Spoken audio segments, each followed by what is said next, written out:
Alors, toujours dans la gestion du stock, nous avons, après gestion des achats, nous avons le transfert des produits ou articles. Alors, c'est le formulaire qui va nous permettre de transférer les produits d'un magasin vers un autre, en supposant que nous avons plusieurs magasins, plusieurs points de vente. Donc ici, je choisis le magasin vers lequel je veux prendre les produits pour envoyer vers un autre magasin. En supposant que nous avons un magasin à Sigame, un magasin à Dekon, un magasin à Goy, ou même à l'intérieur du pays. Ça peut être un magasin à Palimé, à Kara ou à Sokode.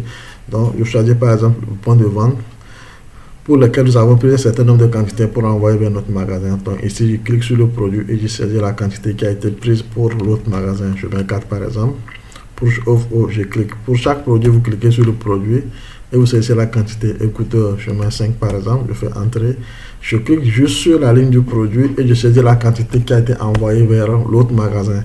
À la fin, je clique sur le magasin de destination. Donc, je suppose que j'ai pris du point de vente vers magasin de stockage et je clique sur enregistrer. Du coup, ces quantités vont sortir de mon magasin point de vente pour envoyer vers le magasin de stockage. Donc, ici, au niveau de l'historique, on aura l'historique de tout ce que nous avons saisi comme transfert dans nos différents magasins, la date, le code, la source et puis l'utilisateur qui a fait l'opération, tout comme on peut réimprimer l'opération de transfert qu'on a saisi. Toujours dans la gestion du stock, après le transfert, nous avons état du stock. Comme le nom l'indique, ça nous permet d'avoir une idée globale de notre stock. Ici, c'est le stock global. Alors, si nous avons plusieurs magasins, il va faire le cumul de tous les produits, de toutes les quantités par produit. Si nous voulons voir l'état du stock de magasin spécifique, donc nous cliquons sur état du magasin, état du stock du magasin. On choisit le magasin et là, nous avons le stock de ce magasin. Donc, effectivement, quand nous prenons point de vente, nous avons les quantités qui sont disponibles au niveau du point de vente. Si je rechange et que je prends magasin de stockage, effectivement, j'ai aussi les quantités qui sont disponibles au niveau du notre magasin de stockage. On peut imprimer tout comme on peut exporter en Excel. Toujours dans la gestion du stock, nous avons la correction du stock. Alors la correction du stock nous permet, comme le nom également le dit, de corriger nos stocks après l'inventaire. Pour pouvoir le faire, je choisis aussi le magasin. Je prends toujours point de vente et j'ai la liste des produits ou articles avec leur quantité disponible dans ce magasin. Si lors de l'inventaire, nous avons constaté des écarts sur un certain nombre de produits, donc c'est ces produits seulement que nous allons corriger. À supposer que lors de l'inventaire, j'ai constaté qu'au niveau des chemises ou bien des écouteurs, qu'il y a des écarts, donc je prends soin de cliquer sur la ligne de chemise. Supposons que nous avons, théoriquement, nous avons la machine nous donne 46. Mais physiquement, nous avons compté 44. Il faut quand même qu'on puisse trouver d'où sont partis les deux. Donc, je mets moins 2. Et je précise le motif. Est-ce que c'est cassé, c'est perdu, c'est donné, c'est quoi? Donc, je suppose que c'est il manque karma. Donc, je me manque, je fais ajouter. Et au niveau des écouteurs, nous avons causé 80. Théoriquement, nous avons 80, mais quand nous avons compté, nous avons trouvé 85. Donc, je mets quoi? Plus 5. Ce n'est pas la quantité qu'on a compté, mais c'est le surplus, l'écart que nous saisissons. Donc ici, comme ça fait 5, donc je mets 5 et je mets le surplus. Donc ainsi, je vais sélectionner tous les produits pour lesquels nous avons constaté un écart et saisir l'écart qui est constaté. Vous avez la date et directement ici, il essaie de quantifier le coût de l'inventaire ou bien de la, disons, des écarts constatés. Donc ici, on prend soin de mettre le motif. Bon, je mets inventaire du mois de décembre et j'enregistre. Correction enregistrée. Et ici, j'aurai l'historique de tout ce que nous avons saisi comme correction de l'inventaire de mon stock. Donc, je peux le faire pour tous les magasins. Ce qu'on vient de faire, c'est pour le point de vente. Je peux le faire également pour le magasin principal. Si j'ai un magasin à Kara, à Sokode, au Bénin, à Abidjan, j'ai la facilité de choisir le stock et puis je corrige le stock facilement.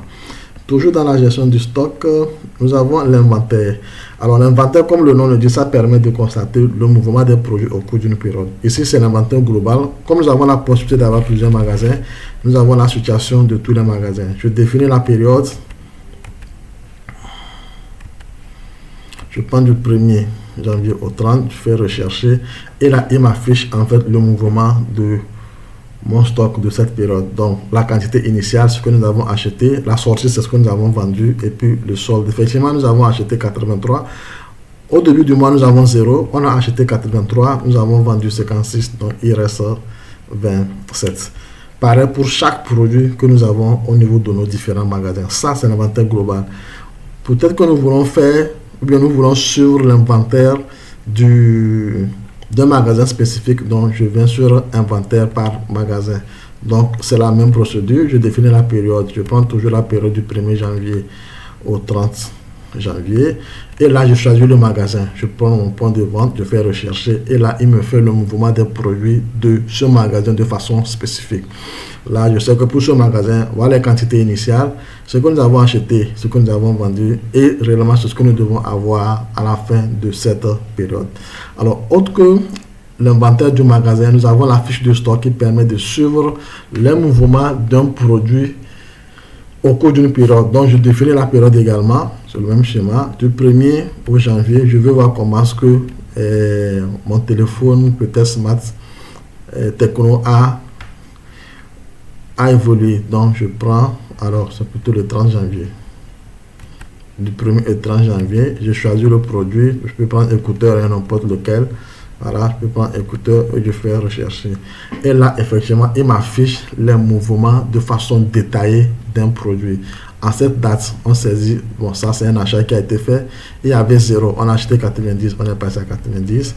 À la même date, on avait 90, on a transféré 5, il nous reste 85. Donc, vous allez voir de façon pointue les détails, les mouvements, les détails d'un mouvement d'un produit au cours d'une période. Du coup, c'est un souci à l'inventaire en fin du mois sur un produit. Il suffit juste de prendre la fiche de stock et ça nous permet rapidement de situer à quel niveau provient l'écart.